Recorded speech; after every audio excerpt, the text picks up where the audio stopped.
Saan ka pupunta, ha? Kahit magsisigaw ka pa, hindi ka naman matutulungan ng duwag mong boyfriend. Mas mauuna pa yung tumakbo kaysa sa iligtas ka niya.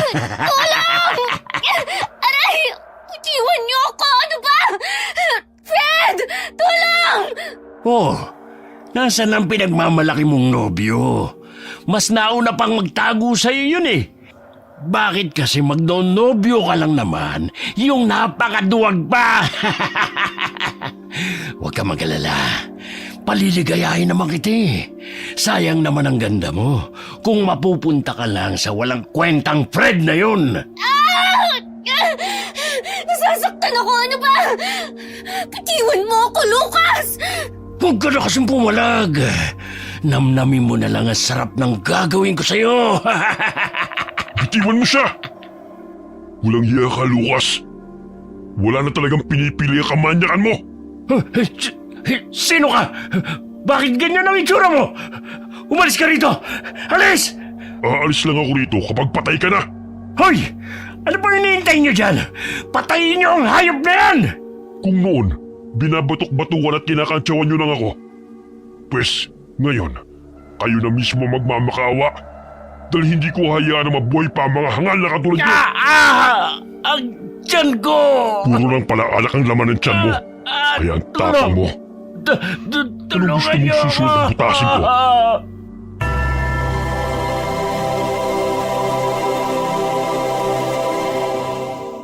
Nagulat si Fred nang bigla siyang hampasin ni Lucas sa likod habang nagdidilig ng mga gulay sa taniman ni Mang Ismael. Napalingon siya sa lalaki, ngunit pinandilatan siya nito ng mga mata at pinagtawanan. Ano? Ha? Lalaban ka?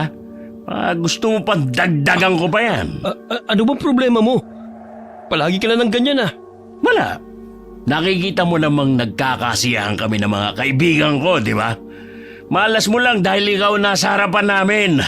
Parang nalaban pa siya pre oh. Tingnan mo, parang susuntuin ka pa yata niya eh. Aba, tumatapang ka na ba ngayon, Fred? Nakakapanibago naman. Sa uulitin, kapag nakikita mo kaming paparating, magtago ka na. Wala ka talagang katulad sa pagiging duwag. Namumutla ka na, oh. Tara na pre, baka himatayin pa sa takot eh. Muling binatukan ni na Lucas ang binata bago lumakad palayo. Tanging matalim na tingin ang iginawad ni Fred sa kanila at kuyumang kamaong nagpipigil sa galit. Huwag niyo mabusin ang pasensya ko dahil hindi niyo magugustuhan kapag napiko na ako sa inyo. Oh, Fred, parang pinagkakatuwaan ka na naman nila. Wala talagang magawa si na Lucas kundi ang pagdiskitahan ka. Bakit kasi ayaw mo silang labanan? Namimihasa tuloy ang mga yan. Hayaan mo na sila. Mapapagod din sila sa pagtitrip sa akin. Halika na, kumain na tayo. May baon pala akong sinigang dyan. Ipinagluto kasi ako ni Tatay Ismael kanina bago ako pumunta rito. Ang bait talaga ni Mang Ismael sa'yo. Kahit na hindi ka niya kaano-ano, tinuturing ka talaga niyang anak. Oo nga eh. Kung di lang dahil sa kanya, siguro kung saan ako napadpad. Masipag at mabait ka rin kasi. Kaya ka niya nagustuhan. Sa katunayan, suplado siya sa iba. Pero nahuli mo talaga ang loob niya. May pagka-stricto kasi siya. Ang pinakaayaw niya, yung madalas na nangihingi sa kanya ng pera. Ang gusto niya kasi, kusa siya magbibigay. Kaya nga walang nagtatagal na kamag-anak niya eh. Paano ba naman kasi? Mga mukhang perang mga yun. 10 taong gulang pa lamang noon si Fred nang mapadpad sa baryo Kaingin. Mula nang iwan siya ng kanyang ina at mamatay ang kanyang ama, ay naging palaboy-laboy na siya. Hanggang sa matagpuan siya ni Mang Ismael sa palayan nito na walang malay.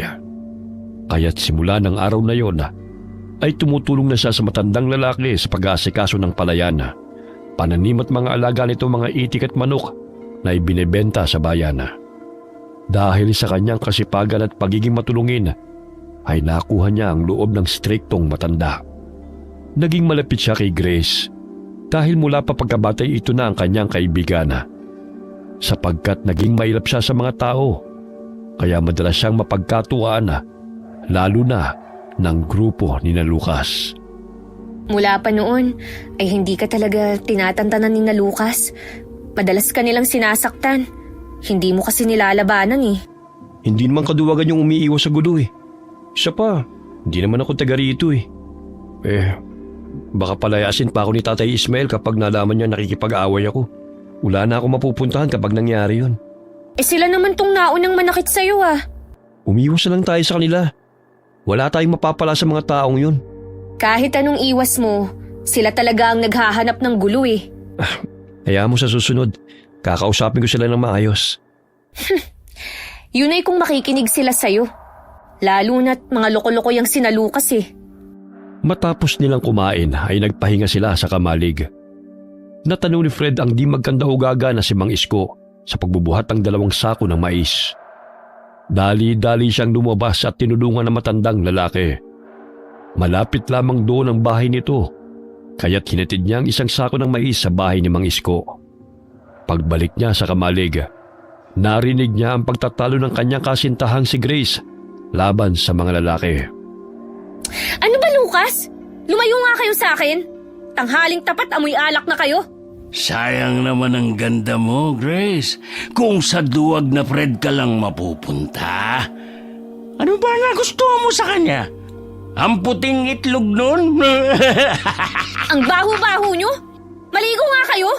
Mas matapang ka pa yata sa boyfriend mo eh. Mamaya, ikaw pang magtatanggol sa kanya kapag nagkasakitan. Mas gugustuhin ko pang makasama si Fred kesa naman sa mga walang modong kagaya nyo. Lumayo nga kayo sa akin. Sige, isang hawak mo pa sa pisngi ko. Puputulin ko talaga yung kamay mo. Uy, huminahon ka, Grace. Hindi naman kita sasaktan eh. Daig mo pa si Gabriela silang sa tapang mo ha. Hindi ako nagbibiro. Tatabasin ko talaga yung kamay mo. Manyakis! Oh, ayun na palang pinagmamalaki mong duwag na nobyo. Tingnan mo, ni hindi ka nga niya kayang ipagtanggol eh. Tamang tingin lang sa atin. Lucas, ano bang ginagawa nyo? Umalis na lang kayo rito para wala ng gulo. Ngumisi lang ang mga kalalakihan at binangga pa ang binata. Dahilan na napasandal ito sa puno malapit sa kanya. Kinaltukan pa siya ni B-Boy sabay tawa habang papalayo. Mga walang ya talaga ang mga lalaking yun. Ako na naman ang pinagtripan. Hindi pa nga lumulubog ang araw. Mga lasing na. Palibhasa kasi. Mga walang kwenta. Oh, bitiwan mo na yung itak. Baka may saksak mo pa yan sa akin imbis sa kanila. Ulitin pa niya ang pambabastos sa akin. Isasaksak ko talaga to sa gunggong na yon. Akala nila, lahat ng tao rito mapapasunod nila sa kanilang nais. Pasiga-siga mga wala namang silbi. Nakabusangot ka na oh. Nagsasalubog na naman yung kilay mo. Tsaka yung piski mo parang kulay sili na namumula. Nakakainis kasi sila O sige na, kukunin ko na muna yung mga inaning palay para maisalansan ko na rito sa kamalig. Para naman makauwi na tayo. Iiwan mo lang dito? Mamaya, nakawin pa yan. Nandiyan naman si Mang Dani na tauhan ni Tatay Ismael. Siya na magbabantay sa mga inaning palay. Papakainin ko pa kasi yung mga itik at manok At saka magdi-deliver pa ako ng mga itik maming 2:00 sa palengke. Sasamahan na lang kita. Wala naman akong gagawin sa bahay Baka uminit na naman ang dugo ng nanay mo sa akin. Hindi yan. Tapos na akong maglaba kahapon. Kaya makakagala na ako ngayon. Aba, ang galing Nang makauwi ay nadatna ni Fred si Mang Ismael na nagpapakain ng mga alaga nitong hayop. Kaya't dali-dali niya itong tinulungan. Ako na rito, Fred. Patapos ko na naman pakainin ng mga ito yun na palang 4 na itik na pinapahatid ni Ambo. Lulutuin pa kasi nila yan bukas para sa kaarawan ng anak niya. Sige po, Tay. May papabili po ba kayo sa palengke? Bumili ka na lang ng tinapay para pang merienda mamaya. Puro saging at kamote na lang kasing kinakain natin Para mabago naman. Sasamahan po ko ni Grace, Tay. Maga pa naman po Sige po, alis na ho kami. Nakapagpaalam ka na ba, Ining, sa nanay mo? Mamaya maghuramentado na naman yun dito. Alam mo naman yun, ayaw niyang dumidikit ka kay Fred. Hayaan niyo na po si nanay. Hindi na po ako bata para pagsabihan niya kung sino ang dapat kong samahan. 25 na ako pero parang 10 taon ang trato sa akin. Ay, naku. Alam mo namang gusto niya makapag-asawa ka ng mayaman. Samantalang si Freddy simpleng magsasakang katulad ko lang. Malaya po akong mamili kung sino ang mamahalin ko. Hindi na po hawak ni inay ang puso ko. Ay, sa bagay. Hoy, mag-iingat kayo, ha? Opo, Tay.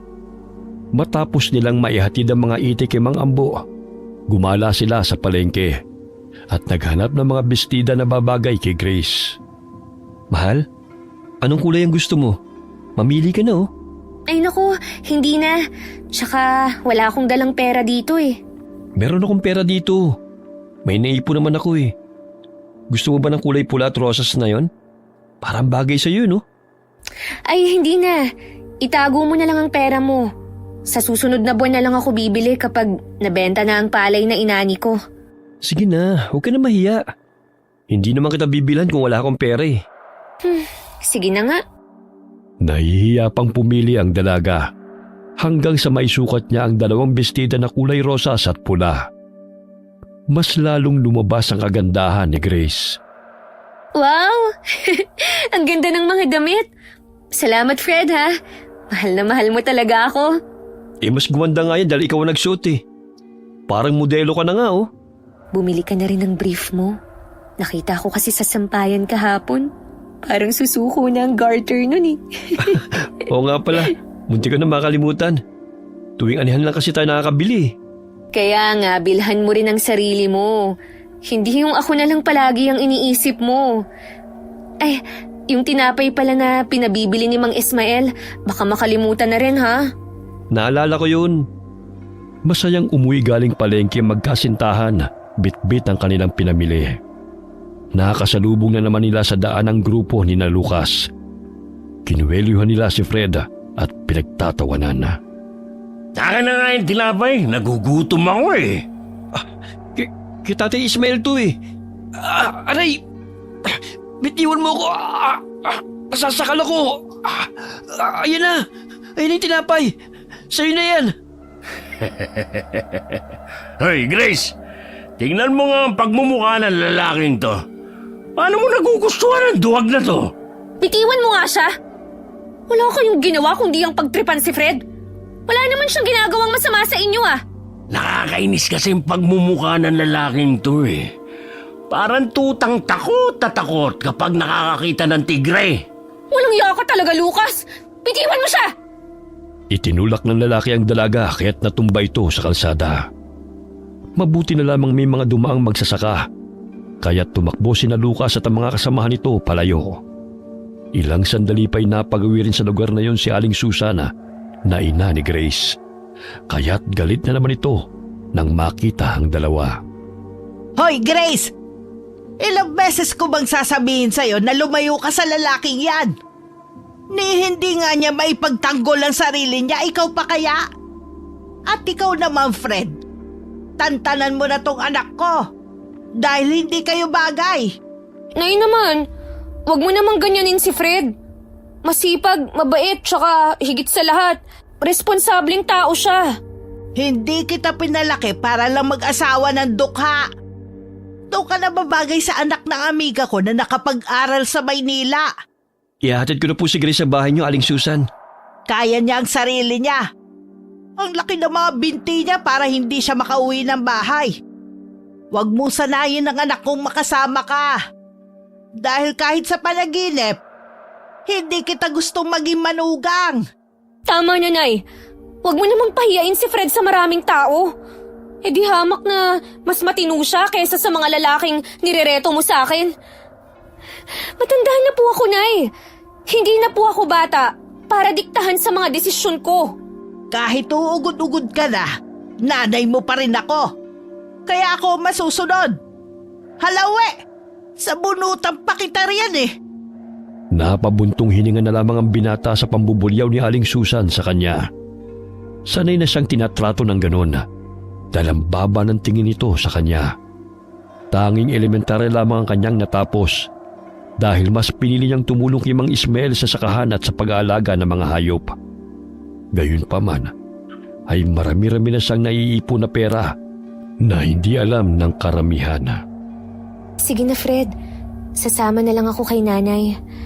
Pero maraming salamat sa bestida, ha.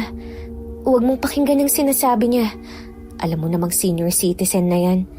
Kaya kung ano-ano ang iniisip. Sige, mag-iingat ka, mahal. Anong binubulong-bulong niyo pa riyan, ha? Sasambunutan na talaga kita, Grace. Sinabi ko na sa'yo na lumayo ka na sa lalaking yan eh. Dinudot-dot mo pa talaga yung bibig mo sa mukha niya. Uuwi na nga po, Nay. Palingon-lingon pa si Grace sa kinaroroonan ng nobyo habang naglalakad sila ng ina. Kinurot pa siya nito nang mapansin siyang kumakaway pa sa binata. Napangiti na lamang ng mapakla si Fred at pinagpagang nadumihang damit nang matumba siya sa lupa. Malalim ang kanyang iniisip habang papauwi ng bahay. Naalala niya ang tagpo at habili ng namayapa niyang ama bago ito pumanaw.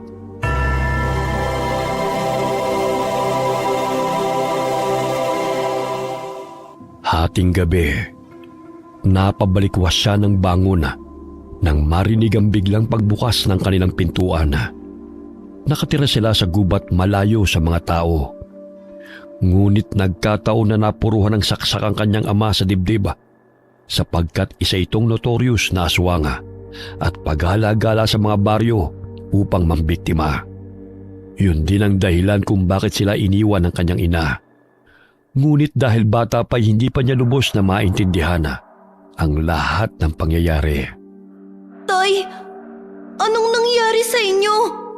Bakit may mga saksak kayo? Anak, pagpasensyahan mo na. Hindi ko napigilan ang aking sarili na matakam sa bagong silang na sanggol. Nararamdaman ko ng aking katapusan. Pero ipangako mo sa akin na huwag kang gumaya sa akin, anak. Huwag mo kong gagayahin. Mangako ka sa akin, anak. Opo, Tay. Pinapangako ko po. Mamuhay ka ng normal para hindi ka iwan ng mga taong mahal mo. Kagaya ng ginawa ng nanay mo sa atin. Tay, sandali at kukuha lang ako ng halamang gamot. Tay, pakiusap, huwag niyo po akong iwan. Anak, hindi na ako magtatagal. Mahal na mahal kita, anak. Magpakalayo-layo ka sa lugar na ito. Umalis ka na. Tay, pakiusap, gumising po kayo.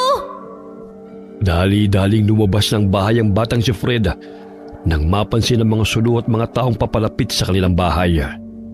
Sigurado siyang nasundan ng kanyang ama, kaya't dumaan siya sa bintana upang tumakas dahil papatayin rin siya ng mga ito kapag naabutan siyang naroon sa kubo.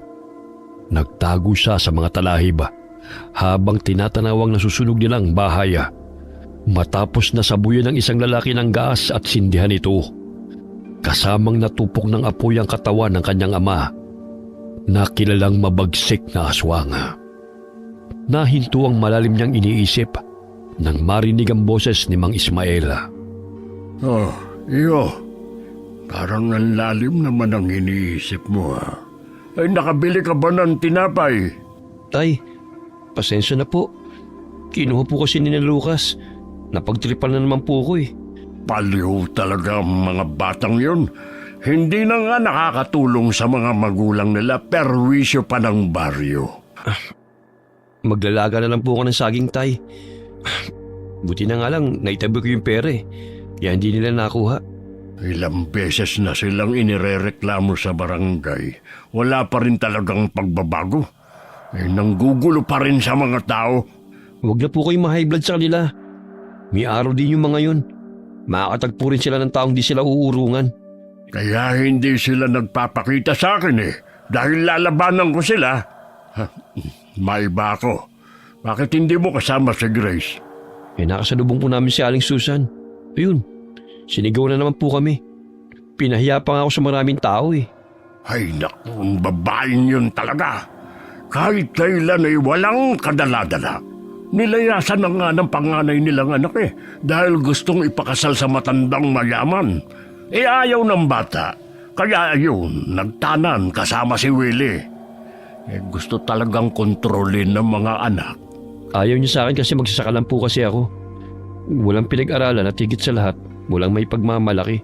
Kahit magsasaka man tayo, basta masipag lang ay walang gutom. Magiging mahirap lang ang buhay kung tatamad-tamad. Oo nga po, tay. Kaso gusto ni Aling Susan na mayaman na makakatuluyan ni Grace eh. Siya lang naman ang may gusto Ayaw ng mga anak niya. Nakakatawa talaga tong si Susan. Kinagabihan, masayang sinukat ni Grace ang mga bestida na pinamili nila ni Fred. Napapangiti pa siya habang nakaharap sa salamin. Aba, ganda ng damit mo ah. Sino ang nagbigay niyan? Mukhang mamahalin na. Bagay ba sa akin, Nay? Ay, oo. May manliligaw ka bang mayaman, anak? Nay, si Fred po ang nagbigay nito. Kaya wag mo siyang maliitin. Dahil sa kasipagan niya nabibili niya ako ng mga bagong damit. Sus, masaya ka na niyan. Sigurado akong ilang taon na niyang pinag-ipunan yan bago niya nabili yan. Bukas balik-ipon na naman ng kakarampot na sentimo dahil wala ng pera. Ikaw talaga, Nay. Kung makapagsalita ka, parang alam na alam mo na ang buhay ng tao. Masipag at responsable si Fred. Kaya kung magkakatuluyan kami, hindi kami magugutom. Ha, wala ka talagang pangarap na bata ka. Gusto mo bang magdildil ng asin kasama ang lalaking yon, ha? Ha? Kakalbuhin talaga Aray, kita Nay! kapag hindi Ang mo buhok nilayuan ko! ang friend na yan. Siya nga pala, aalis kami ng kapatid mo. Kaarawan kasi ng amiga kong si Marisa. Tapos kararating din ng asawa niyang si Iman. Tsak may sabon at lotion na naman na ibibigay yun sa akin. Gagabihin ng tatay mo sa pag-uwi, kaya magsaing ka na. May daing pa naman dyan kung darating ang tatay mo na wala pa kami. Okay po, Nay. Naiwang mag-isa si Grace sa kanilang bahay. Matapos niyang makapagluto ay muli siyang bumalik sa kanyang kwarto at sinuklay ang mahaba niyang buhok. Mula sa bintana ay napansin niyang dumaan sina Lucas at ang 4 na kaibigan nito. Sumisipol at nakaharap sa kanya.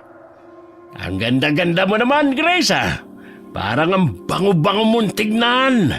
Napakamanyakis talaga ng lalaking yan. Oh, huwag mo nang isara yung bintana. Naaliw pa kaming pagmasdan ng kagandahan mo Umuwi na nga kayo. Gabi na Parang mag-isa ka lang dyan Gusto mo, samahan ka namin? Wala naman kaming gagawin sa bahay Umuwi na kayo. Hindi ko kailangan ng kasama. Muling sinarado ng dalaga ang bintana. Ngunit pinigilan yun ni Lucas at ni Biboy. Kinabahan si Grace hanggang sa tuluyang mabuksan yun ng mga lalaki. Malayo-layo ang mga pamamahay, kaya't malakas ang loob ng mga kalalakihan na sugurin ang dalaga. Bago pa man makasigaw si Grace, ay tinakpan na ng una ni Biboy ang kanyang muka at sinikmuraan siya ni Lucas dahilan na mamilipit siya sa sakit. Huwag dito, tol. Mamaya may makakita sa atin dito. Doon natin siya dalhin sa walang tao. Boy, gumagana talaga ang utak mo sige na, dali mo na ang pakipot na babaeng yan. Bitiwan niyo ako. Saan niyo ako dadalhin? Dahil sa naramdamang sakit ay nawala ng malay si Grace at nagtagumpay sina Lucas na dalhin siya sa kamalig. Tila ba'y mga asong ululang mga ito na sabik sa laman.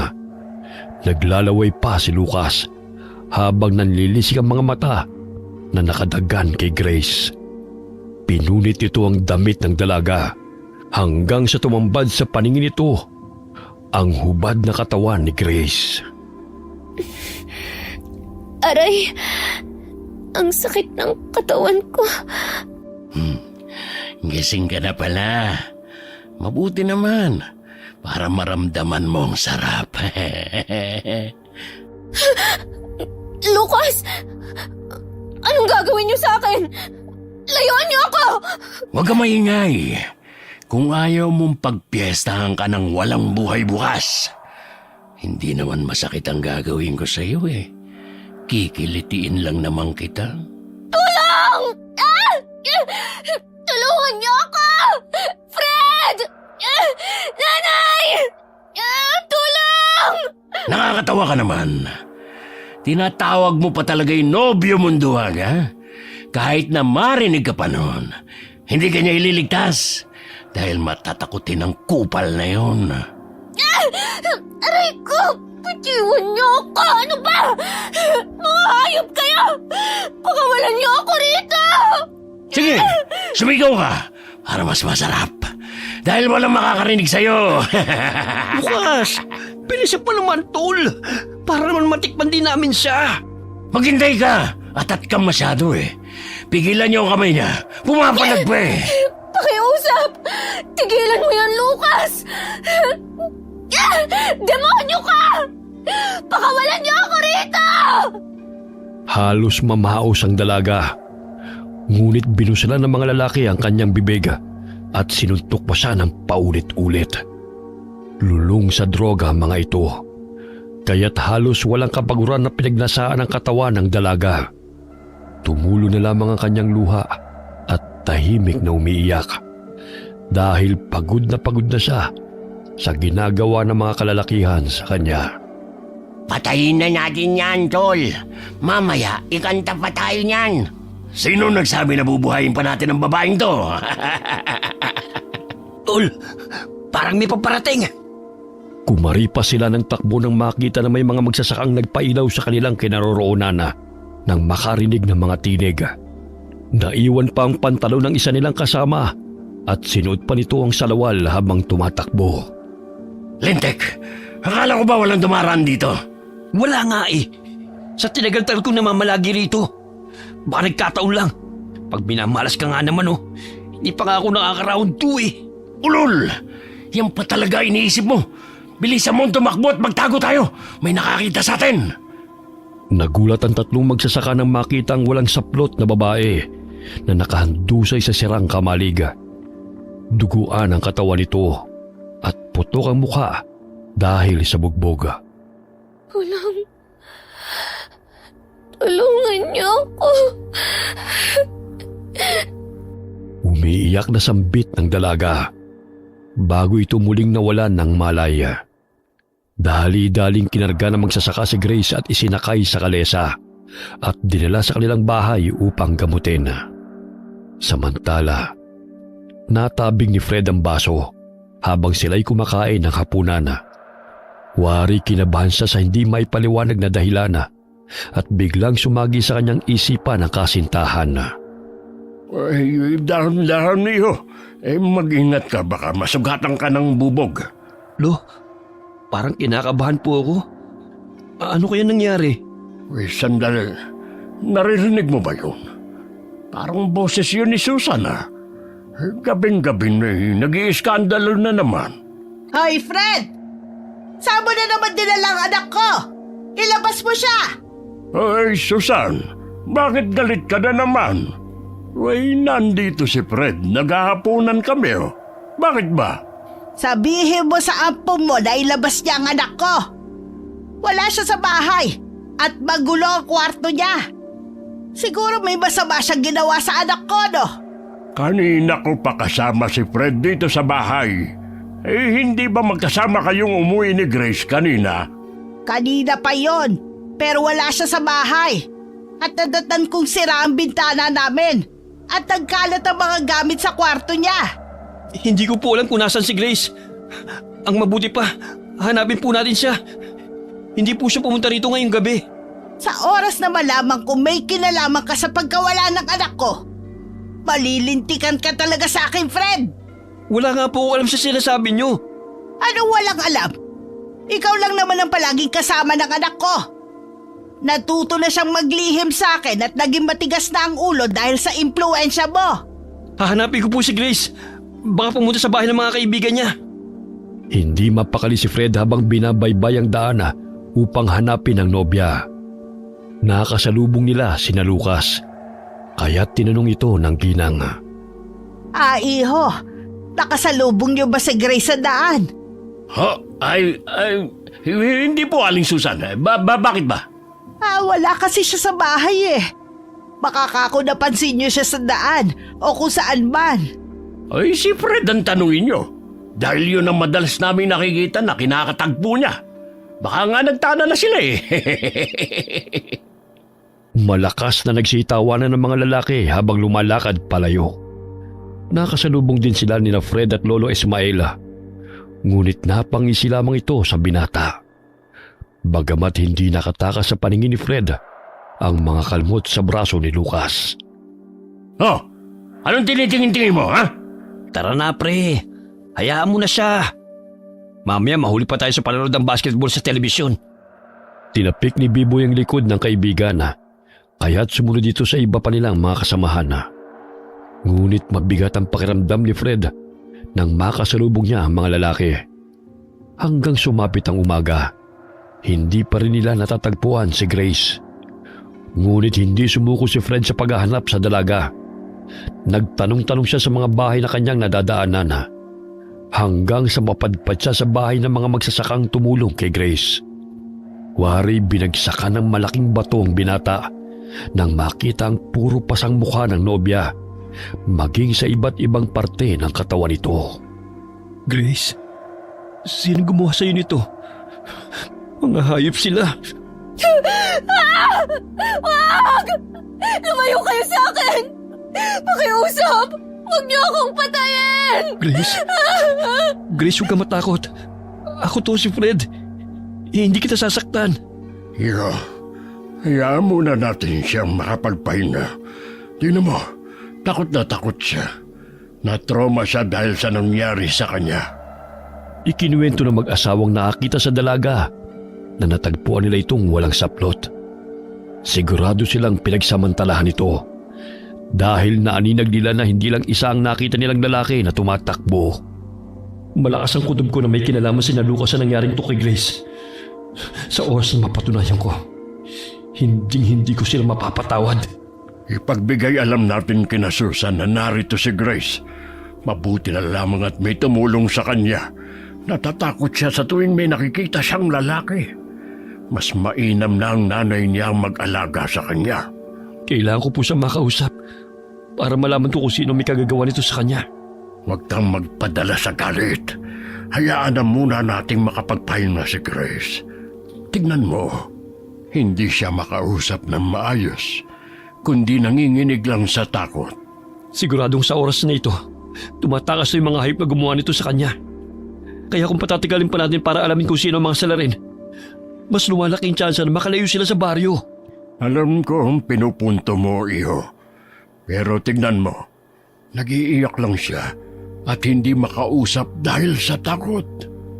Mangiyak-ngiyak si Fred nang lumabas ng bahay at sinuntok ang puno. Hindi niya matanggap na nilapastangan ng pagkababae ng kanyang nobya habang ang mga salarin ay malayang nakakagala sa paligid. Halos mahimatay si Aling Susan nang malaman ang nangyari sa kanyang anak. At walang may turong sospek dahil madalas na tulala at nagsisigaw lamang ito tuwing gigising sa hating gabi. Pinamedico legal nila si Grace at nalaman na hindi lamang isang tao ang lumapastangan sa kanya. Maging ako'y pinagbawalan ng makalapit kay Grace, Tay. Kailangan ko po siyang makausap para malaman ko kung sinong gumawa nun sa kanya. Hindi ko kayang tumunganga lang habang araw-araw niyang naalala kung sino ang mga bumaboy sa kanya. Alam mo naman ang bunganga ng nanay niya, hindi ba? Ikaw na naman ang pag-iinitan nun kapag nakita kang pumunta sa bahay nila. Ikaw pa nga ang sinisi ni Susan sa nangyari kay Grace, hindi ba? Sa tuwing napapadaan si Fred sa bahay ng kasintahan ay natatanaw niyang nakatulala lamang si Grace habang nakadungaw sa bintana. Malungkot ang mukha, ngunit parang may gustong sabihin. Nagkaroon ng pagkakataon na makalapit ang binata sa nobya dahil nasa likod bahay si Aling Susan. Malamlam ang mga matang napatingin si Grace sa binata habang nangungusap ang mga mata. Grace? Ako to si Fred. Naalala mo pa ba ako? Pakiusap. Sabi mo sa akin kung sino nanakit sa'yo. Pagbabayarin natin sila. Lucas! Piboy! Papatayin nila ako! Papatayin nila ako! Tahan na, mahal ko. Huwag ka mag-alala. Hahanapin ko sila. Hoy, lalaki! Di ba sinabi ko na sa'yo huwag kang lumapit kay Grace? Alam mo naman ang kondisyon niya, di ba? Pinapalala mo lang. Ang tigas talaga ng ulo mo. Halales! Lumayas ka! Aray! Aray, tama na, Aling Susan! Gusto ko lang po ibigay itong bulaklak kay Grace, oh. Ang sakit yun naman mangurot. At saka, may bibingka po ako para sa inyo, oh. Masarap ba yan?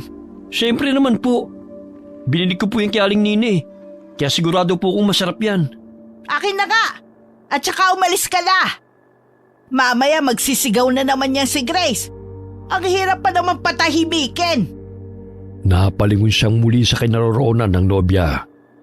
Kumuha ito sa kanya habang napapaluha. Hindi siya nagkamali sa kanyang hinala na sina Lucas ang lumapastangan sa pagkababae ni Grace. Wala na rin ang mga ito sa baryo, maging ang mga kaibigan nito. Kinagabihan na. Hinasa ng mabuti ni Fred ang itak na kanyang ginagamit sa sakahan.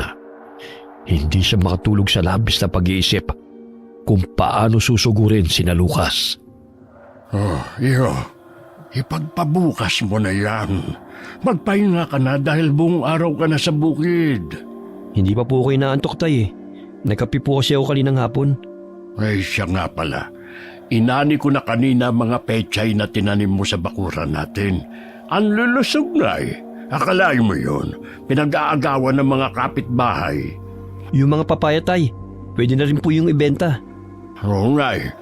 Magaling ka talagang mag-alaga ng mga pananim, Fred. Naunang matulog si Mang Ismaela.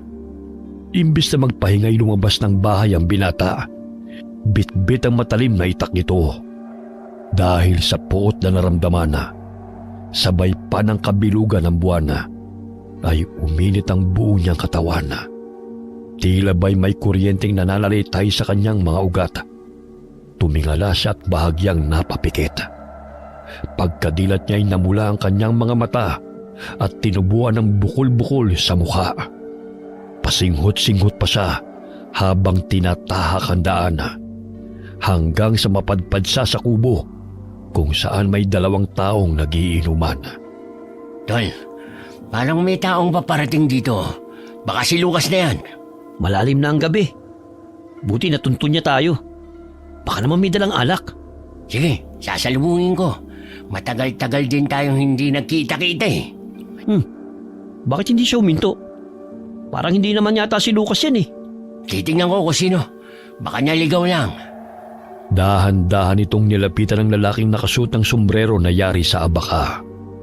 Bahagya pang napaatras ang lalaki nang makitang may hawak itong itak. Pre. May kailangan ka ba? Oo. Gusto ko sana magtanong kung alam niyo kung nasan si Lucas. Ay, nasa kabilang baryo. Bakit? Ano kailangan mo sa kanya? Maniningil ng utang niya. Ay naku, walang pambayad yun. Isa pa, mahirapan ka lang maningil dahil napakakuripot ng gunggong na yun. Palamunin yun at walang trabaho. Subalit bago yan, kayo munang sisingilin ko. Tutal nandito na naman kayo eh. Naku, wala akong pambayad sa'yo. Matagal-tagal na rin ako ngayon trabaho eh. Nandilat ang mga mata ng lalaki nang iangat ng aswang na si Fred ang nakayukong ulo nito.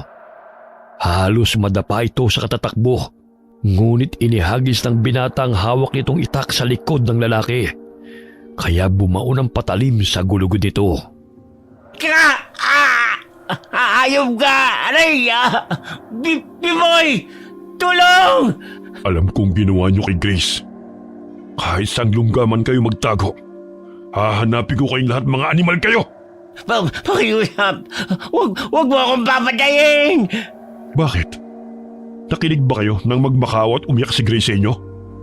Matindi ang epekto ng kawalang hiya niyo sa kanya. Hindi siya makausap ng maayos at nawala ang saya sa kanyang muka. Ngayon mo ipaliwanag sa akin kung bakit ako maaawa sa iyong hayop ka. Hinataw ni Fred ng patalimang binti ng lalaki. Dahilan na halos mawalan ito ng boses. Walang tinig na lumalabas sa bibig nito dahil binusalan siya ng aswang ng suot itong damit. Inundayan niya ito ng saksak sa katawan at hinalukay ang laman loob nito. Pilit kong pinipigilan ang aking sarili upang hindi kayo patulan sa pananakit niyo sa akin, sapagkat nangako ko sa ama ko na hindi ako gagaya sa kanya. Ngunit kayo nagtulak sa akin para gawin ko ito sa inyo. Ang dapat sa inyo pinapatay. Sa gayon ay wala na kayong masisira pang buhay. Muling ibinao ng binatang aswang ang itak sa tiyan nito. Ilang sandali pa'y pinugutan niya ito ng ulo at binitbit patungo sa isang kasamahan nito. O ano? Ano bang pake ng lalaking yon? Ba't parang pinadidinig akong humahangos? Ano? Bakit parang naging pipiki na yata dyan? Sino ba kinakausap mo? Ako ba o siya? Sino ka? Anong ginawa mo sa kaibigan ko? Bakit parang nanginginig ka yata? Gusto ko lang namang makausap kayo eh. Tignan mo, mahimbing na natutulog lang ang kaibigan mo. Hindi. Pinugutan mo siya ng ulo. Lumayo ko sa akin. Pakiusap. Huwag mo akong patayin. Wala akong ginagawang masama sa'yo. Talaga bang wala? Alalahanin mo nga mabuti kung talagang mabait kang tao. Dahil kung masisiguro kung wala kang atraso sa akin, hindi kita itutulad sa kaibigan mong to. Sino ka ba, ha? Hindi kita kilala. Kaya alam kong wala akong kasalanan sa'yo. Ngumisi ng malapad si Fred at humarap kay B-Boy. Umatras ito nang makita ang nakakasindak niyang mukha. Hindi siya nito nakilala bilang si Fred na madalas nilang pagkatuwaan na isang duwag na binata. Nilapitan niya ito at halos wala ng boses ang lalaki dahil sa matinding takot. Hindi mo pa rin ba ako nakikilala? Si Grace na alala mo? Kung paano niyo siya pinahirapan at pagkatuwaan? Ngayon, ipararamdam ko sa inyo kung paano ang hirap na dinanas niya mula sa kalupitan niyo. Hindi ko siya ginalaw. Maniwala ka! Napaatras pa si B-Boy at tumakbo upang magtago sa kasukalan. Ngunit pasinghot-singhot ang aswang na si Fred na inaamoy ang lalaki.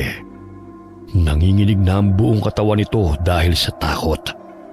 Galingan mo magtago dahil kapag nahuli kita, doble ang hirap na ipaparanas ko sa'yo. Ito na ang bangungot niyo, mga hangal! Bakit alam ng aswang na yun ang tungkol kay Grace? May lahi bang aswang ang babaeng yun? Kaya ipinaghihiganti niya? Huli ka! Paano ba yan, ha? Hindi ka magaling magtago? Binigyan na kita ng pagkakataong tumakas. Pakiusap! Huwag mo kong patayin! Hindi ko magagawa ang binibintang mo sa akin! Inutusan lang naman kami ni Lucas na dalhin si Grace sa kasukalan. Pero siya yung humalay kay Grace! Maniwala ka! Hindi na mapigilan ng aswang na si Fred ang sarili, kaya't sinampal niya si B-Boy. Nagmarka pa ang mahaba niyang kuko sa pisngi ng lalaki nang masugatan niya ito. Aray! Bakit ba ayaw mo maniwala sa paliwanag ko? Si Lucas ang patay mo, huwag ako! Akala mo ba? Hindi ko alam na hindi lang isang lalaking bumaboy kay Grace, kundi marami. Pinagpiestahan niyo ang katawan niya. Kaya ang dapat sa inyo ay tadtarin ng pinong-pino. Tinadyakan siya ng aswang dahilan na mapasubsob na naman ang lalaki sa lupa. Halos gumabang ito dahil sa pamimilipit sa sakit. Inapakan pa ni Fred ang likod nito at tinusok ng itak ang binti nito dahilan na malakas itong sumigaw. Ngunit dahil malayong lugar na yon sa mga tao, ay hindi maririnig ang panaguhin nito. Pakiusap! Tigilan mo na to! Babawi ako! Bigyan mo lang ako ng pangalawang pagkakataon na magbago! Magbago? Para saan? Ang bastos na kagaya mo hindi na magbabago. Kung hindi lang naman kayo mapapakinabangan, ang dapat sa inyo, isa-isang burahin sa mundong ito. Umiiyak na nagmamakaawa si Biboy sa aswang nakaharap. Ngunit matigas na ito at hindi man lamang nakaramdam ng awa sa kanya. Binugbog siya ni Freda hanggang sa manghina. Ilang sandali sinabunutan siya ng aswanga at tinadtad ng saksak ang mga binti at braso nito. Inuunti-unti siyang sinusugatan upang maramdaman ito ang sakit hanggang sa halukay ng kanyang laman loob at putulan ng ulo. Bumalik si Fred sa bahay nila matapos niyang patayin ang 2 lalaking kaibigan ni Lucas. Kinabukasan, umugong ang balita tungkol sa bangkay na natagpuan sa loob ng gubat. Ngunit nanatiling tahimik ang binata at animoy walang alam. Ay naku, karumal-dumal ang nangyari sa 2 bangkay na natagpuan sa kasukalan niyo. Sina Biboy at Alan daw yun, mga kaibigan ni Lucas. Alam na po ba ng mga tao kung sinong pumaslang sa kanila? Hindi, pero nasisiguro kung galit na galit ang gumawa nun sa kanila. Pinutulan sila ng ulo at hinalukay ang tiyan nila. Ay, paano ba naman? Ang daming nakaalitan ng mga batang yun. Ngunit hindi natin masasabi kung sino. Siguro'y labis na ang galit noon. Buti nga sa kanila yun, Tay. Akala mo kasi kung sino mga siga eh. Maging ako hindi nakaligtas sa pananakit ng mga yun. Kaya wag na wag kang magpapagabi sa pag-uwi, ha? May gumagala pa namang pumapatay dito sa baryo natin. Eh baka mapagkamalang ka pa noon, mahirap na. Opo, Tay. Hindi man sila may pakulong ng alagad ng batas. Pwes, ako mismong maniningil sa kanila sa pagsira nila sa buhay ni Grace. Hindi ako papayag na basta lang tatahimik at tignan ang kalagayan ng mahal ko. Samantalang sila hindi man lang nakukonsensya. Walang araw na hindi niya binibigyan ng bulaklak si Grace. Kahit papano'y naging masiglang mukha ng dalaga sa tuwing nakikita siya nito. Nandito ka na naman! Ang tigas din naman ng bungo mo, no? May papaya po akong dala para sa inyo, Aling Susan. At saka, gusto ko lang po sanang ibigay itong rosas kay Grace. Aalis din naman po ako kagad dahil may aasikasuhin pa po ako sa palayan. Matamis ba to? Ay, opo naman. Kapipitas ko pa lang po niyan kanina sa puno. Sige na. Puntahan mo na si Grace. Basta umalis ka kagad, ha? Napangiti ang binata at dali-daling tinungo ang dalagang nakadungaw sa bintana. Tila nabuhayan ang mukha nito nang makita ang binata. Ngunit hindi pa rin ito nakakausap ng maayos. Mahal, huwag kang mag-alala. Sinisigil ko na sila sa lahat ng kahayupan na ginawa nila sa'yo. Kahit saan man sila magtago, hahanapin ko silang lahat. Lalo na ang Lucas na yon. Lucas! Demonyo siya! Siya ang hayop! Mahal, miss na kita. Hindi ko man alam kung paano ko ibabalik ang dati mong sigla. Pero lahat ay gagawin ko para makausap ko ulit ng maayos. Mahal na mahal kita. Itong rosas para sa'yo. Hindi ba paborito mong bulaklak yan? Ngunit muling tumahimik na naman si Grace matapos na sambitin ang pangalan ni Lucas. Marahan niyang hinaplos ang pisngi ng dalaga at hinalikan ito sa noo. Hoy, Fred! Akala ko ba magbibigay ka lang ng bulaklak? Bakit may pahalik-halik ka pang nalalaman dyan? Alis na nga po ako, Aling Susan. Sige, Grace. Bukas ulit, ha. Paalam. Loko-loko ka talagang bata ka. Pasimple ka lang, ha. Akala mo hindi kita binabantayan. Kahit papano'y hindi na gaanong mahigpit ang ginang sa binata. Dahil alam nitong nagiging masiglang mukha ni Grace sa tuwing nakikita nito si Fred. Hindi na ito gaanong matatakutin kagaya ng dati, na halos walang tigil sa kakaiyak at kakasigaw dahil sa takot. Kaya't pumayag na lamang siya na bisitahin ni Fred ang dalaga.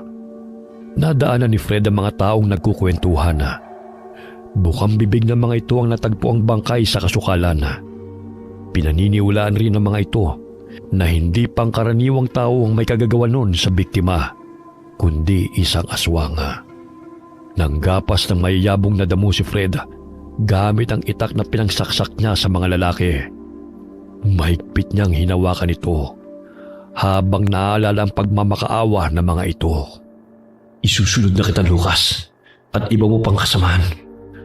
Walang makakaligtas sa inyo. Hindi ko kayo mapapatawad. Oh, iyo. Nandito ka na pala. Akala ko naroon ka pa sa bahay nila Susan eh.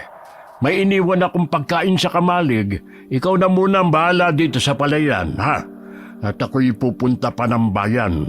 Dadaling ko muna itong mga itik sa kaibigan ko. Sige po, tay. Ilang sandali pa'y napansin ng binata ang isang lalaki na madalas nakasakasama ni na Lucas. Takot na takot ang mukha nito at may dala pang baga. Huminto si Fred sa pagagapas ng mga damo at pasimpleng lumakad patungo sa kalsada.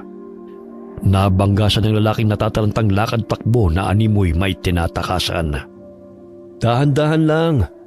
Malawak naman ang daan eh. Mukhang nagmamadali ka yata. Nagsalubong ang kanilang paningin. Ngunit ang nooy tumatawa at maangas na lalaki ay binalot ng takot. Nabitiwan pa nito ang baga, kaya't natataranta pa nitong dinampot yun at muling binangga si Fred. Sige lang, tumakbo ka hanggang gusto mo. Baka huling araw mo na ito. Isusunod na kita sa mga kaibigan mo, mga asal hayop. Gabi-gabing lumalabas ng bahay si Fred na hindi nahalata ni Mang Ismael dahil mahimbing itong nakakatulog. Sa tuwing magigising naman ito'y sarado ang kwarto ni Fred, kaya hindi niya naiisipang umaalis ng bahay ang binata. Dahil sa pagiging aswanga ay naging malakas ang pangamoy niya, kaya't madali niyang natutunto ng mga taong nais niyang puntahan. Naunang tinungo ng binata ang kinaroroonan ng lalaking kasamahan ni na Lucas. Napabalikwas ito ng bangon nang may marinig ng mga kalaboga. Pagdungaw nito sa bintana ay agad siyang tinaga ni Fred sa mukha. Aray! Naaamoy ko ang baho ng pagkatao mo. Kaya kahit saan ka man magtago, ay matutuntong kita. Sino ka? Ano ba kailangan mo sa akin? Ang pagbayarin ka sa kawalang hiyaan mo. Parang nakalimutan mo na yata yung ginawa niyo kay Grace, ha? Kung ang mga kapulisan ay nagawa niyong takasan, pues ibahin niyo ko. Dahil ako mismo ang papatay sa inyo. Ha? Sinong Grace? Wala akong alam sa sinasabi mo! Nagkakamali ka yata! Hindi ako tanga para paniwalaan ka. Bakit ka natatakot na umalis sa baryo Kaingin kung wala kang gustong takasan? Ayoko lang matulad kina Alan at B-Boy. Wala akong alam sa mga pinagsasabi mo. Magmamaang-maangang ka pa talaga? Ang pinaka-ayoko ay sinungaling. Sinabi na ng mga kasamahan mo na kayong lahat ang lumapastangan sa babaeng pinakamamahal ko. Fred, ikaw ba yan? Bakit nag-iba itsura mo? Nakakatawa naman pagmasdana na ang maangas na kagaya ninyo ay may kinatatakutan din pala. Sinakal siya ng aswang. Dahilan naman dilat ang mga mata nito. Pilit pa nitong sinusuntok ang aswang na si Fred, ngunit hindi niya ito maabot. Ilang sandali pa'y binagsak siya nito sa lupa. Dahilan na tumama ang ulo nito sa bato. Aray! Hindi ko akalain na may pagkademonyo ka, Fred. Sana pinatay mo na lang kami noon pa. Kaso ako nang papatay sa inyong lahat ngayon. Dodoblehin kong pasakit ninyo. Anong gagawin mo? Ilayo mo yung itak. Hindi magandang biro yan. Hindi ka naman makakaramdam ng sakit kung patay ka na. Kaya ngayon pala magdasal ka na. Dahil hindi na kita bubuhayin pa. Demonyo ka! Tama na! Sakit! Hiniwa-hiwa ng aswang ang laman ng lalaki. Pumalahaw ito sa sakit ng mga sugat. Maya-maya'y nanghina ito. Tuluyang hinalukay ng aswang ang tiyan nito gamit ang patalima bago pinugutan ang ulo. Itinali pa niya sa puno ang katawan ng lalaki bago umalis. Bit-bit ang putol na ulo nito. Nagpatuloy siya sa paglalakad hanggang sa mapadpad siya sa bahay na tinutuluyan ni Lucas. Mahimbing na natutulog ang lalaki sa kubo. Malakas siyang kumatok, kaya't nagising ito at nayayamot na bumangon. Nang marinig niyang papalapit na ito sa pintuan, agad niyang inilapag ang ulo ng biktima sa tapat ng pintuan ito bago nagtago sa likod ng puno. Tignan ko lang kung hindi ka mabaliw na hinayupa ka. Papahirapan muna kita bago kita patayin. Pinapangako kong pagsisisihan mo ang ginawa mo kay Grace. Buwisit naman to. Sino ba na dyan? Natutulog na ang tao nang iistorbo ka pa. Teka, ano ito? Bakit parang lansa ng amoy? Pungas-pungas na dinampot ni Lucas ang bagay na nakalapag sa harapan ng pintuan. Bigla nitong nabitiwan ang ulo nang makilala na pagmamay-ari yun ng kanyang kaibigan. Hindi. Ulo yan ni Jose. Sino may kagagawa nito sa kanya? Hindi maaari ito. Patay na rin si Jose. Kagaya na Biboy at Alan. Marahil ako na isusunod na pumaslang sa kanila. May takot ka rin palang gunggong ka. Pues, tutubo ka ng nervyos sa gagawin ko sa'yo. Hoy! Sino nandyan? Magpakita ka! Akala mo ba natatakot ako sa'yo? Harapin mo ako! Nandilat ang mga mata ni Lucas nang maaninaw ang lalaking papalapit sa kanya. Hawak pa nito ang itak na may bahid ng dugo. Kumurap-kurap siya nang bigla itong mawala sa kanyang paningin. Sana pumunta ang taong yun? Bakit niya pinatay ang mga kaibigan ko? Hindi kaya naghihiganti siya dahil sa ginawa namin pagsasamantala kay Grace. Pero sino ang lalaking yun? Imposible namang si Fred dahil napakaduwag ng lalaking yun. Hinahanap mo ba ako? Bakit parang namumutla ka na yata? Sino ka? Bakit pinatay mo ang mga kaibigan ko? Hindi ka pa nakontento. Pinugutan mo pa ng ulo. Pasalamat ka dahil hindi ko sila masyadong pinahirapan tulad ng gagawin ko sa'yo. Kumatapang ka! Huwag kang magkubli sa kadiliman, duwag! Duwag? Sino sa atin ngayon ang duwag? Gayong parang nanginginig ka na yata sa takot. Dahil ba nag-iisa ka na lang? At wala ka ng mga kasama na handang tumulong sa'yo? Inangat ni Fred ang kanyang mukha, kaya't gano'n na lamang ang pagkagulat ni Lucas nang makita ang pangit niyang mukha. Nadulas pa ito nang maapakan ng malapot na dugo sa pintuan. Saan ka pupunta? Akala ko ba ihaharapin mo Aswang! ko? Bakit natatranta ka na? Sige, lumapit ka! Dahil tatabasin ko rin yung ulo mo! Kala mo siguro, ikaw lang ang marunong ano? Kinuha nito ang itak sa dingding at dinuro-duro sa kaharap na aswang. Ngunit nagtaka siya nang bigla na namang nawala ito sa kanyang harapan. Ang bilis niyang mawala. Nasaan na kaya siya? Takot din pala walang yang yon. Ako? Takot? Sino nagsabi? Bakit bigla ka nalang pasulbot-sulbot? Anong klaseng aswang ka? Hoy, nandito ako. Paano ba yan? Hindi mo ko natatamaan ng patalim mo. Kulang ka sa ensayo, Totoy. Sinuswerte ka lang, buwisit ka! Ilang tao na ang pinatay ko at ikaw ay susunod ko! Talaga? Sandali, at may regalo pa ako sa'yo. Ano na naman ang dala nun? Parang katawan ng tao. O ito, saluhin mo! Patay! Walang ulo! Oh, ito pa! Mag-reunion kayong mga animal sa impyerno! Si Felipe ito ah! Inubos niya na mga kaibigan ko. Hindi ako mapayag na magpatalo sa kupal na aswang na to! Oh, bakit tuliro ka na dyan? Hindi ka ba makapaniwala na sinusundo ka na ng mga kaibigan mo? Alam mo, Lucas, dahil sa pagiging sunod-sunuran nila sa'yo, kaya sila namatay. Kasalanan mo ang lahat, hayop ka! Ikaw ang hayop! Dahil pinatay mo ang mga kaibigan ko! Nararapat lang yan sa mga halangang kaluluwa na kagaya nyo. Mas mahihiya pa ang mga dyablo na umupo sa trono kapag naroon na kayo sa impyerno dahil wala kayong kasing sama. One-on-one tayo para makita mo ang hinahanap mo. Huwag kang biglang susulpot at mawawala. Tignan ko lang kung hindi mabasag yung bagang mo. Bilib na talaga ako sa katapangan mo. Wala talagang kupas.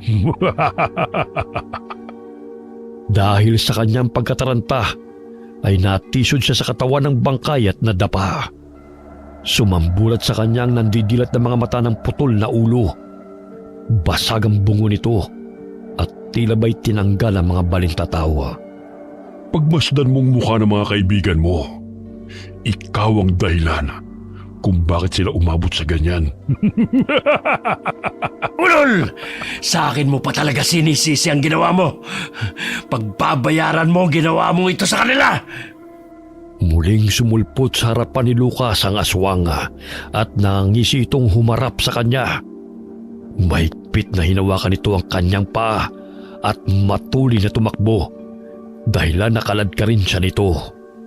Aray! Ang likod ko ang sakit. Tumigil ka, animal! Hindi ba't nasisiyahan ka sa tuwing naghihirap ang ibang tao?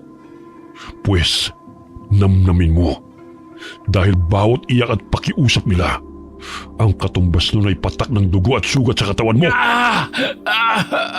Tama na! Hindi ko na kaya ang sakit. Ay, mahinang nilalang. O siya, dito na lang muna magtatapos ang laro natin. Tumakbo ka hanggat kaya mo. Dahil masusundan pa rin kita. Umahangos ang lalaki ng bitiwan siya ng aswang.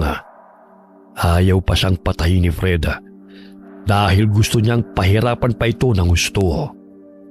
Napapahalakak pa ang aswang habang tumatakbo palayo. Samantalang halos mawala ng hininga si Lucas dahil sa sakit ng katawan nito. Isang pagkakamali mo, binuhay mo pa akong animal ka. Aray, sakit ng katawan ko. Pilit siyang tumayo, ngunit bigla siyang tumumba dahil sa sakit ng mga sugat. Ilang sandali pa'y napapikit siya hanggang sa sumapit ang umaga. Kinabukasan, naging usap-usapan sa baryo kaingin ang muling paglusob ng pumapatay. Ganun na lamang ang takot ng mga tao nang makita ang putol na ulo ng dalawang lalaki na napag-alaman na kaibigan ni Lucas. Alam mo, napansin ko lang halos kagrupo ni Lucas ang pinatay ng salarin. Sadyang matindi ang galit niya sa mga batang yun. Pero alam mo, marami din ang nasisiyahan sa pagkamatay nila dahil perwisyo ang mga batang yun, sila ang hinihinalang magnanakaw ng mga ani ng mga magsasaka. Sa dami ng tao na inagrabyado nila, hindi malayong may magagalit. Tsaka kung naging mabuti lang sila, edi sana tahimik ang mga buhay nila ngayon. Tahimik naman sila ngayon. Yun nga lang sa kabilang mundo. Teka, paano ba yung braso mo? May sugat ka Ito po.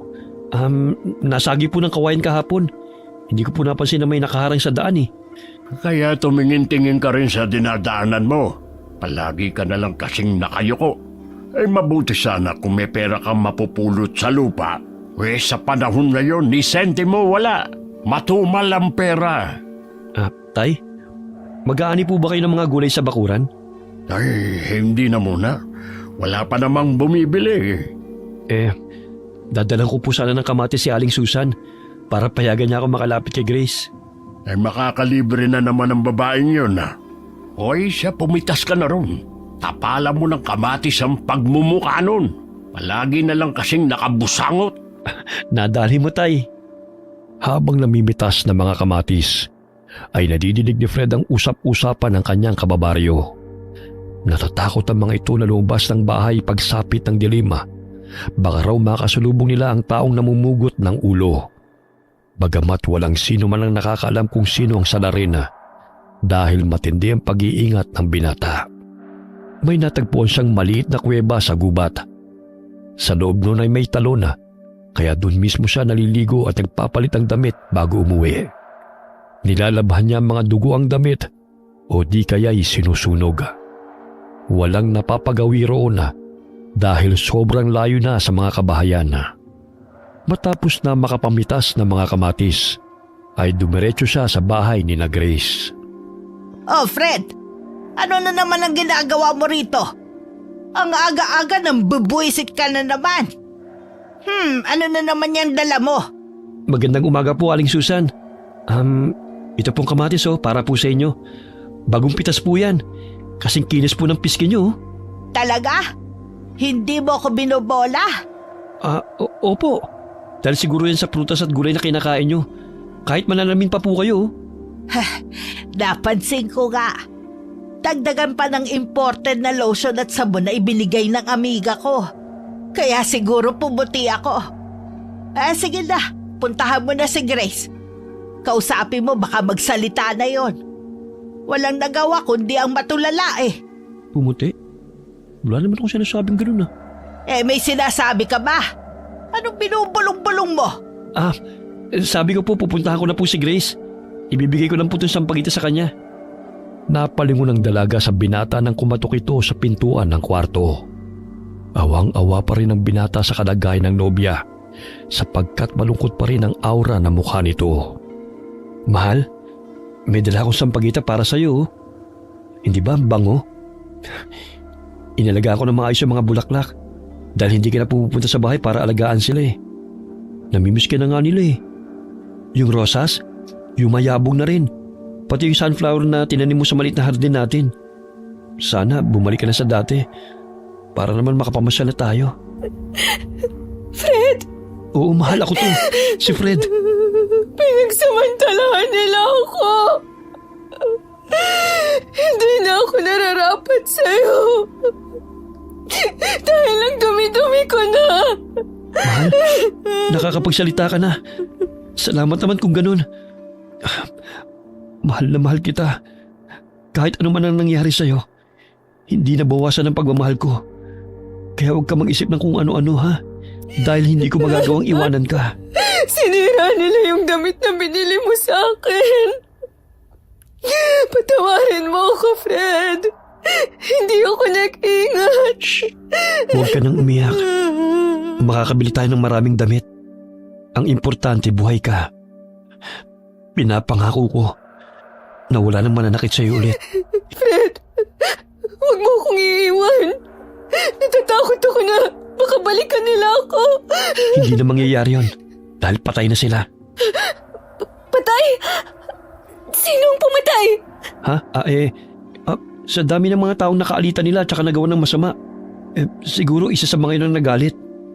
Pinahid ng binata ang mga luha na umaago sa pisngi ng nobya at mahigpit niya itong niyakap. Malaking tulong ang presensya at pagtanggap ng binata kay Grace upang unti-unting maghilom ang lahat ng sakit na nararamdaman nito. Kumain ka na maayos Huwag ka magpapagutom. Hindi pa kasi dumadaan yung naglalako ng mga kakanin kaya hindi pa ako nakakabilang pasalubong sa'yo. Ayos lang. Hindi pa ako nagugutom. Ayan nga ang pandesal at pansit Alis na muna ako. Bibilang kita ng makakain.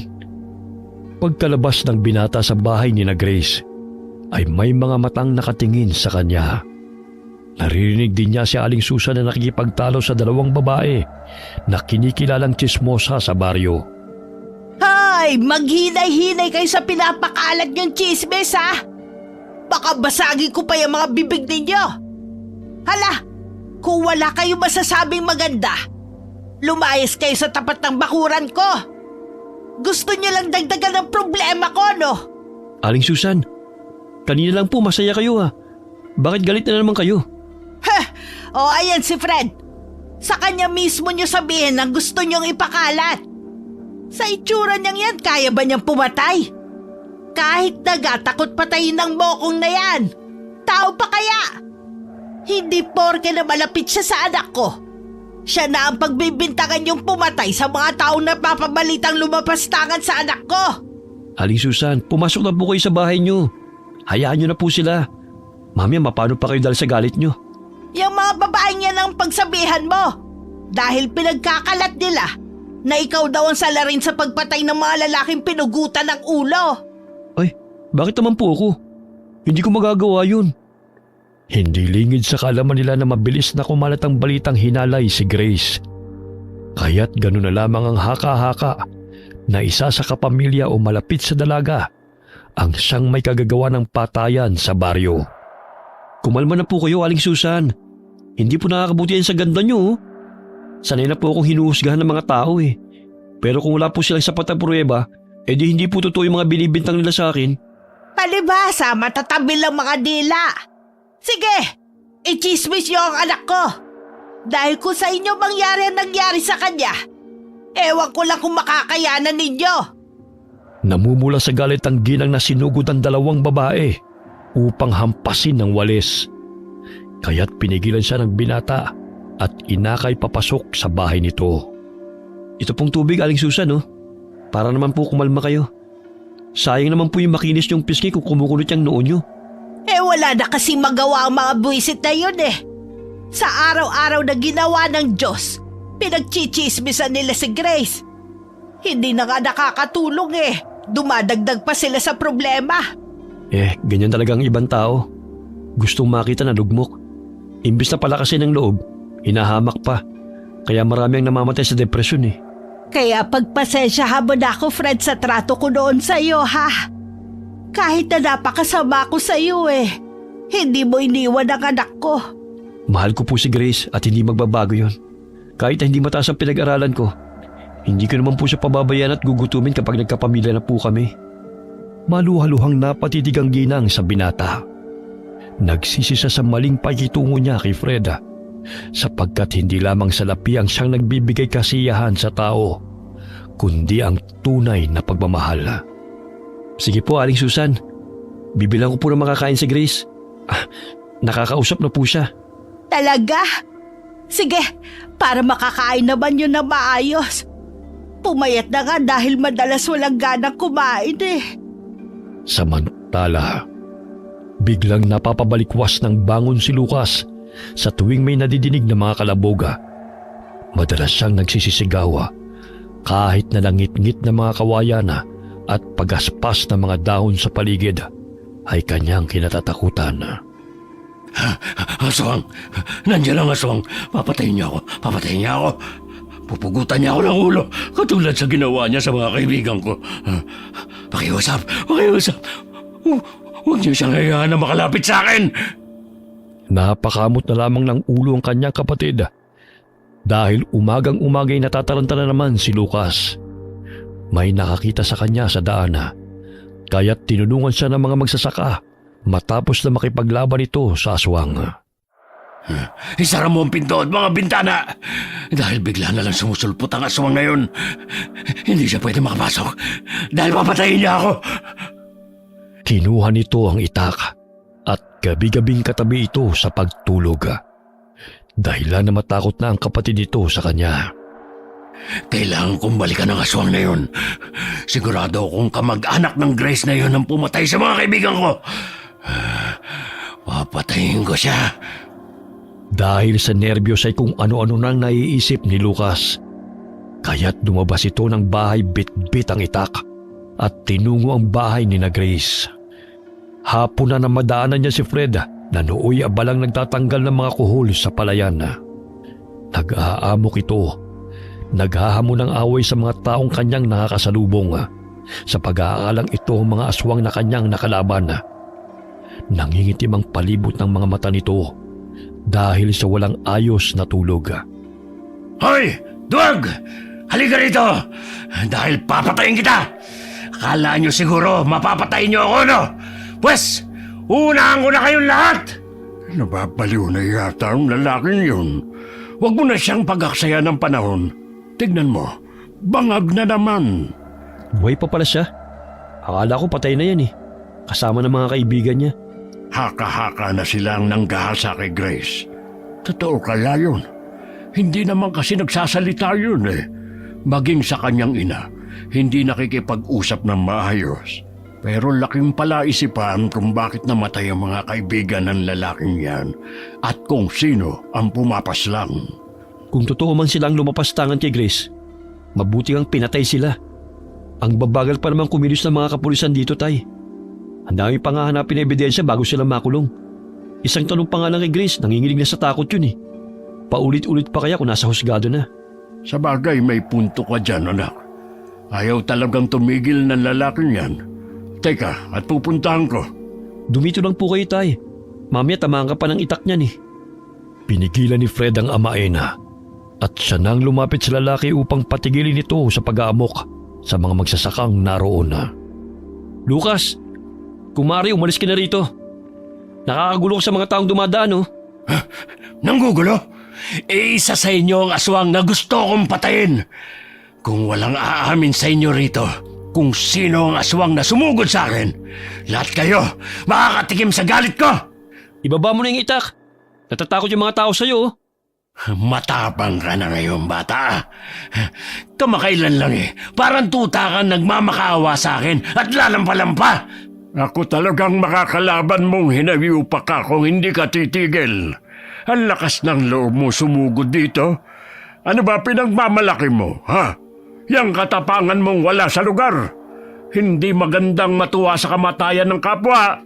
Pero mas marami ang naging panatag ang loob sa paglisan ng mga taong halang ang bituka na kagaya mo. Wala na kayong naidulot na maganda sa baryong ito, kundi parwisyo. Hala, lumayas ka rito. Layas! Siguro, ikaw ang aswang na nakalabang ko, no? Halika, papatayin kita! Aswang ka riyan. Tingnan mo nga ang sarili mo. Ikumpara mo ang itsura nating dalawa kung sino ang aswang. Kahit matanda na ako mas malinis akong tignan kaysa sayo. Mukha kang basahan. Kinuyog ng mga magsasaka si Lucas dahil sa ingay nito. Ilang sandali kumaripas ito ng takbo palayo nang sugurin siya ng mga ito bit-bit ang mga karet. Natuyo na talaga ang utak ng lalaking yun. Lahat na lang pinagkamalang aswang. Sinisingi lang sila ng karma. Lahat ng katarantaduhan na ginawa nila, bumalik lang sa kanila. Napansin mo ba, iho? Simula nung umalis sila sa baryong to'y natigil ang nakawan. Oo nga po, tay. Kung sino man ang pumaslang sa mga loko-lokong mga kasamahan ng Lucas na yun, magpasalamat tayo sa kanya. Kahit papano'y naging malaking tulong sa ating magsasaka. Nakakatulog na tayo ng maayos at hindi na nababahala na kinabukasan ay wala na mga sako-sakong inani natin. Tapos makikita mo silang nagbabaga ang mga mata dahil lulong na naman sa pinagbabawal na gamot. Hindi na sumagot ang binata at nagpatuloy na lamang sa pagtanggal ng mga ligaw na damo sa palayan. Alas 5 na ng hapon sila nakauwi at nadaanan nila si Aling Susan na kinakausap si Kapitana. Esmael, naparito si Kapitana dahil nabalitaan niya ang tungkol sa pag-aamok ni Lucas sa palayan. May nakapagsumbong kasi sa amin. Kaya ayun, sinundo namin siya. Takot lang nun sa amin. Ayun, kumaripas ng takbo at nagtago. Pinagkakalat pa na kaming lahat daw ay mga aswang. Siya, uuwi na muna kami, Susan, ha, Kapitana. Kinumusta rin ni Kapitana ang kalagayan ni Grace. Naging maliwalas na rin ang mukha nito kumpara sa dating madalas na umiiyak. Ngunit naging mailap pa rin ito sa mga tao at tanging si Fred lamang ang kinakausap nito at ang kanyang mga kapatid. Iyo, napapansin kong bumait na sa'yo si Susan, ha. Noon kapag nakita ka niya, salubong na agad ang kilay. Ngayon pangiti-ngiti na siya. Madalas ko ba naman siyang pasalubungan ng gulay at prutas sa pananim natin eh. Hindi pa ba siya babait? Ayaw nga. Nakuha siya sa suhol. May saging akong daleryan. Ibigay mo kay Grace. Hinog na yan. Salamat po, tay. Kailangan talaga niya ngayon ng suporta natin. Gayon may mga usap-usapan pa rin ako nadidinig na hindi maganda tungkol sa kanya. Mga walang magawa mga taong yan. Napakatapang na bata nga ni Grace dahil hindi lahat makakayanan ng ganong pangyayari. Salamat anak. Dahil sa kabutihan mo at lagi kang nariyan para sa kanya, kaya siya naging matatag. Hindi ko po nakakalimutan ang lahat ng paalala niyo sa akin, tay. Kinagabihan na, hindi nakauwi si Lucas sa bahay na tinutuluyan nito. Nagmamanman siya sa baryo upang sugurin ang bahay ni na Grace. Dahil may kung ano na namang bumubulong sa kanya na ito ang aswang na gustong pumatay sa kanya. Papatayin kita. Uunahin na kitang babae ka. Sana pinatay na lang kita at hindi ka na binuhay pa. May tao. Kailangan ko magtago bago pa niya ako makita. Nanginginig ang mga kamay nito Nang makita na pumasok sa bakuran ng ama ni Grace, nagngingit-ngit na naman ito sa galit. Nang maalala na ang aswang na nakalaban ito ay nakasombrero at isang magsasaka. Sigurado na ako na ang tatay niya ang aswang. Papatayin ko silang lahat. Wala akong ititira sa pamilya nila. Malalim na ang gabi. Dahan-dahang lumapit si Lucas sa bahay ni na Grace at binuksan ito ang bintana. Napabalikwas ng bangon si Aling Susana nang makarinig ng mga kalaboga. Bigla siyang napasigaw ng bumulaga sa kanyang harapan ang balbas saradong lalaki. Aswang! Anong aswang? Ha? Kayong pamilya ng mga aswang, kaya papatayin ko kayong lahat, lalo na yung asawa mo! Umalis ka rito, animal ka! Mga kapitbahay! Tulong! Tulungan niyo kami! Mahimbing na nakatulog ang asawa ni Aling Susana dahil sa pagod sa trabaho. Hinataw siya ng itak ng lalaki, ngunit nakailag ito ng akmang yayakapin ang ginanga. Kaya't nagalit si Lucas nang hindi nito natamaan ang ginanga. Sa inis ng ginang ay sinipa nito ang lalaki, kaya't natumba ito sa lupa. Akala mo makakapasok ka rito, ha? Hintayin mo lang ako at may kalalagyan ka talaga sa akin! Ah! Oo, ayan! Saluhin mong ihi! Sa laula ka matanda ka! Pwe! Ka! Parang naluloko pa yung ihi! Ang panghe! May ihi bang mabago? Ang bobo mo rin, no? Tatayo pa sana si Lucas nang biglang may napansin siyang anino na nasa kanyang tabi. Nandilat ang kanyang mga mata nang masiguro na yun ang aswang na kanyang hinahanap. Nabaling ang kanyang paningin sa bagong gising na asawa ni Aling Susana. Kaya't nagkamali siya na ang pamilyang yun ay mga aswang. Hindi ang asawa ng babaeng yan ang aswang? Pero sino ka? Walang sagot siyang narinig. Ngunit ngumisi ito sa kanya at mahigpit na hinawakan siya sa paa at hinila patungong kasukalan. Nagsisisigaw si Lucas upang humingi ng tulong. Ngunit imbis na tulungan ng mga tao, siya pa itong hinabol ng mga tao sa pangunguna ni Aling Susana. Sumugod ka pa talaga rito. Gusto mong ituloy natin ang nalalapit mong kamatayan, ha? Sino ka na nagtatago sa dilim? Papatayin ko kayong lahat sa baryong to. Hindi ako titigil hanggat hindi ko kayo naubos.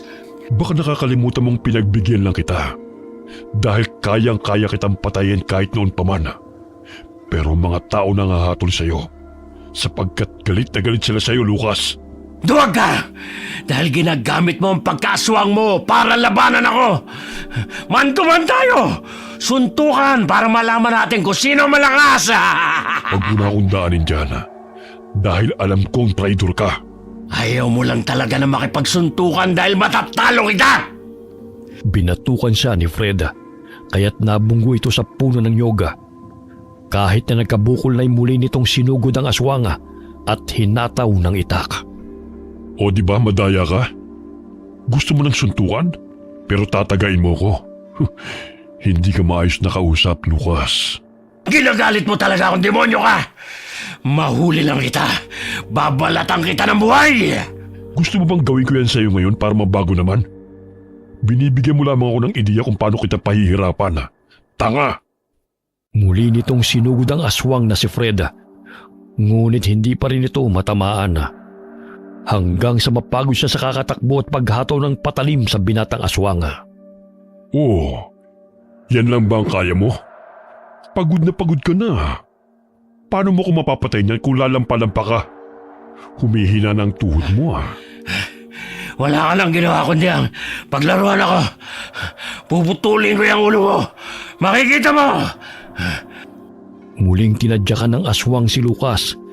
Ngunit nagkaroon ito ng pagkakataon na mahataw ang paa ng aswang. Kaya't nadaplisan ito sa binti. Natamaan rin kita! Practice pa lang yan.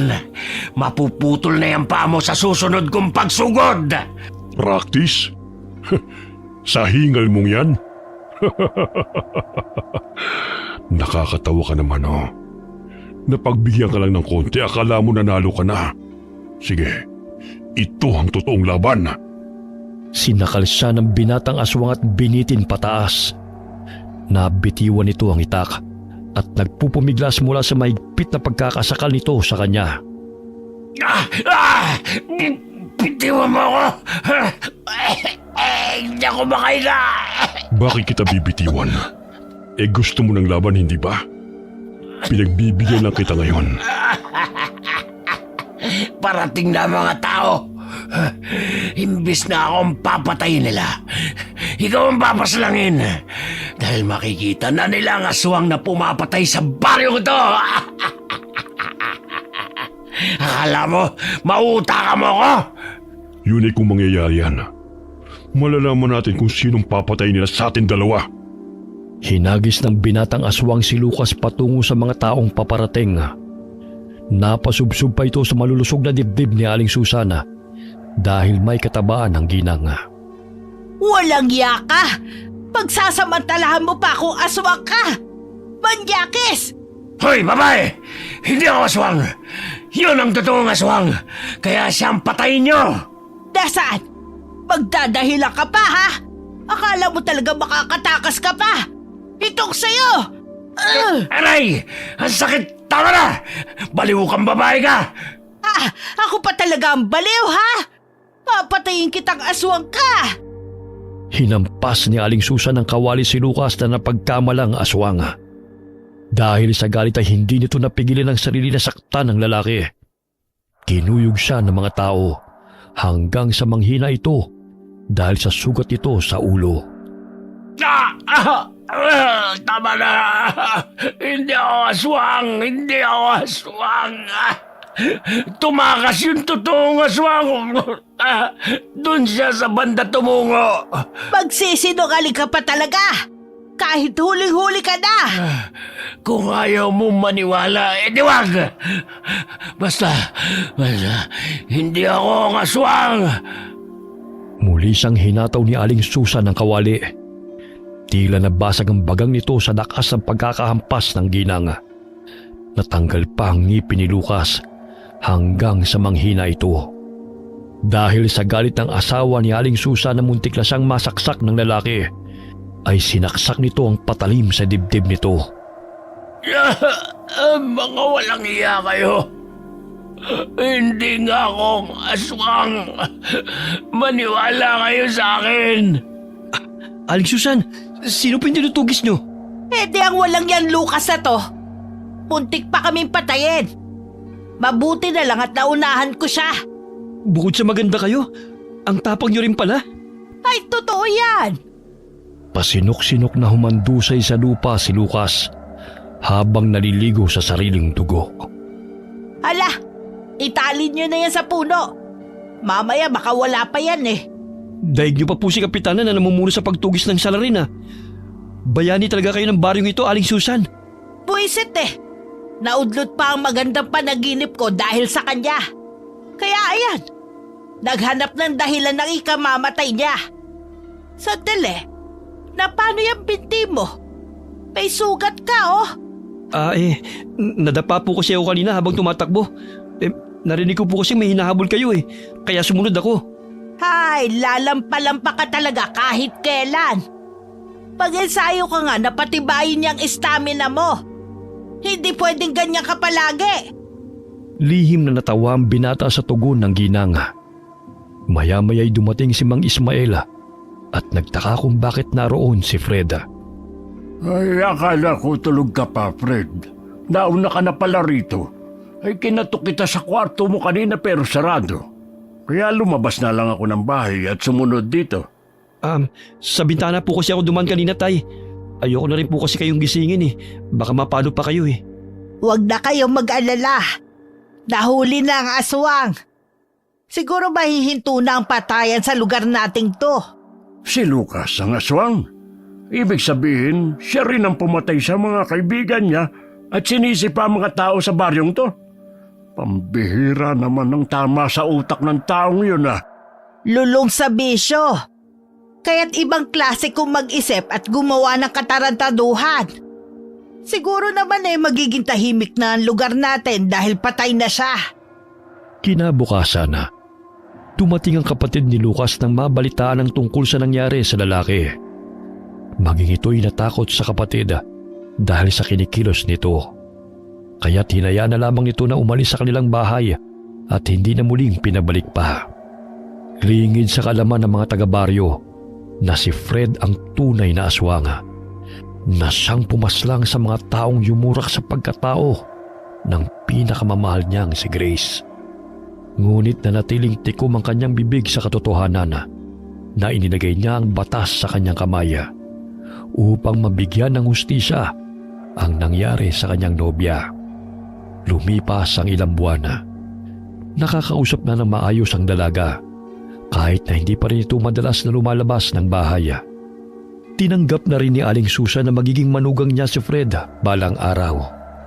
Fred, maraming salamat sa lahat ng sakripisyo at pag-iintindi mo sa akin, ha? Kung hindi dahil sa'yo, siguro sumuko na ako.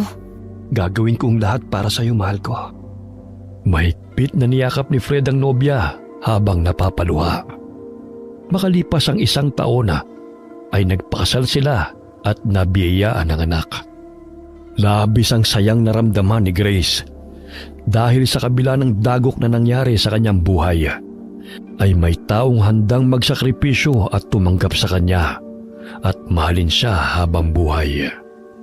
Bagamat simula na magkaroon na si Fred ng pamilya, ay hindi na siya muling nagpalit ng anyo bilang aswang. Okay, sana po nagustuhan niyo ang kwento natin ngayon. Shoutout po tayo kina Mika Salvador, Julie Tapang, Analisa Chico, Diga Cristalin Navarro. Kamusta po kayo? Shoutout kina Sherlock Travis at Athena Catherine from Banlik. Hi kay Jen Esto from Hong Kong.